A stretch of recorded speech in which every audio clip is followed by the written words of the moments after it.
Hello बच्चों, let's read the question. The question is, the area of an equilateral triangle is 17,320.5 centimeter square. With each vertex of the triangle as center, a circle is drawn with radius equal to the half of the length of the side of the triangle. See figure and find the area of the shaded region, and we have given pi equal to 3.14 and root 3 equal to 1.73205। तो shaded area तो आपको diagram में बिल्कुल clear होगा।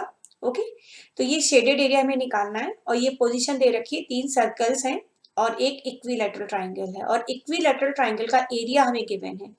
तो हमें इस question के अंदर करना क्या है, ट्राइंगल के एरिया से ये 3 सेक्टर्स हमें दिख रहे हैं ना, सर्कल के अंदर 3 सेक्टर्स दिख रहे हैं, एक तो centre at A, centre at B and centre at सी।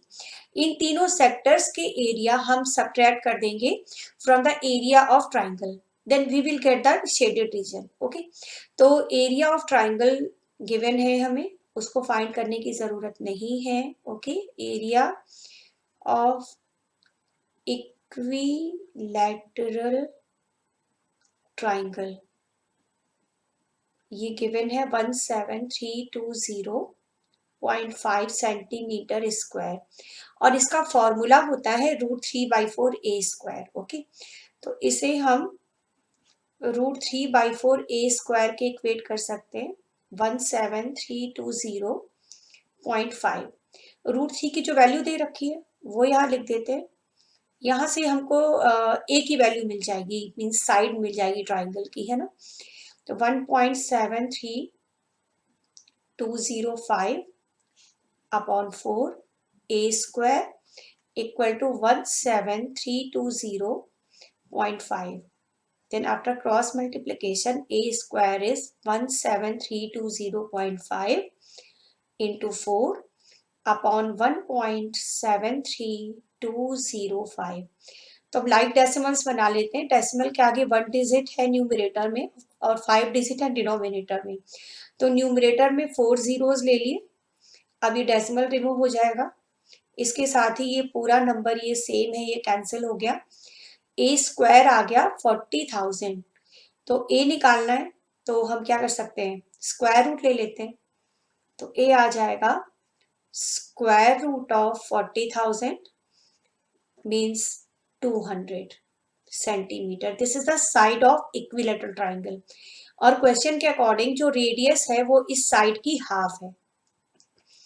तो रेडियस ऑफ ईच सर्कल, जो सर्कल्स बने हुए हैं रेडियस को आर से लिख सकते हैं, वो है इसकी हाफ क्वेश्चन के अकॉर्डिंग, तो this will be 100 centimetre.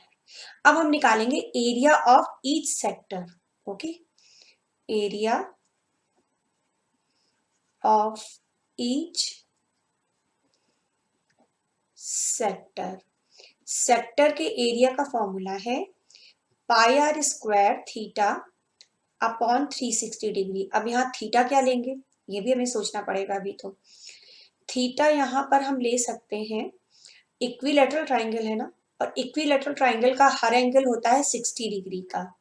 Okay, तो जब ये सारे एंगल 60 डिग्री के हैं, ये भी 60 होगा, ये भी 60 होगा, ये भी 60 होगा, तो जो एंगल थीटा होता है हमारे फॉर्मूले में उसे हम क्या ले सकते हैं, 60 डिग्री। अब वैल्यूज पुट कर लेते हैं, पाई है 3.14, आर हमने निकाल लिया 100, तो ये 100 का स्क्वायर है, तो 100 2 टाइम्स हो गया, थीटा हो गया 60 अपॉन 360, तो ये आ जाएगा 0 0 कैंसिल, 6 आ गया। ठीक है, नीचे ऐसा करते हैं, 2 जीरो और बढ़ा लेते हैं, तो ये डेसिमल भी चला गया। अब ये 2 जीरोस इन 2 जीरो से कैंसिल हो गए, तो अभी तो फिलहाल हमें एक सेक्टर का एरिया ये मिला 314 into 100 upon 6 centimetre square. 3 sectors हैं, 3 से मल्टीप्लाई और कर देते हैं, तो area of 3 sector, area of 3 sectors 3 into 31400 upon 6, 100 से मल्टीप्लाई कर देंगे तो 31400 ही हो जाएगा। 3 2 ज़ा 6, 2 से इसे डिवाइड करेंगे, this is 15700 centimetre square. Now we can find the shaded area. Shaded area हो जाएगा, shaded area, this is equal to area of triangle minus area of these all three sectors. Triangle का area question में दे रखा था 17320.5 और sectors का area हमने find कर लिया 15700। सब्ट्रैक्शन कर लेते हैं, this is now 1620.5 centimeter square. So this is the required area, required shaded area we will get. Okay, hope you understand it well. Thank you.